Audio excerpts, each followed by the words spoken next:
भूतिया गांव। गांव का नाम था कालीकांडा। चारों तरफ घना जंगल और गांव के आखिरी छोर पर एक पुराना टूटा फूटा जमींदार का घर। कहा जाता है कि कई साल पहले जमींदार के अत्याचारों की वजह से गांव के कई लोग मारे गए थे। तभी से वह जमींदार का घर वीरान पड़ा है।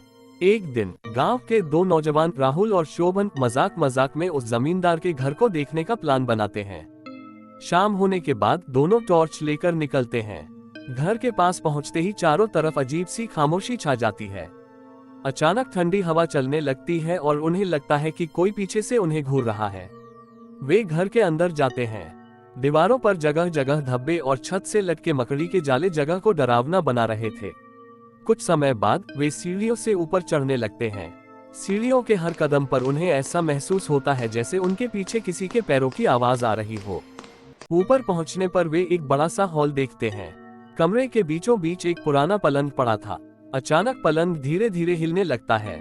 डर से कांपते हुए राहुल और शोभन वहां से भागने की कोशिश करते हैं, लेकिन दरवाजा बंद हो जाता है।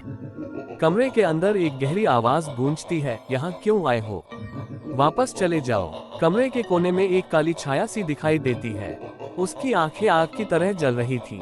डर के मारे चिल्लाते हुए वे दरवाजा तोड़कर बाहर भागते हैं। दौड़ते दौड़ते गांव पहुंचते हैं। अगली सुबह वे गांव के सभी लोगों को ये बात बताते हैं। इसके बाद कोई भी उस जमींदार के घर के आसपास नहीं जाता।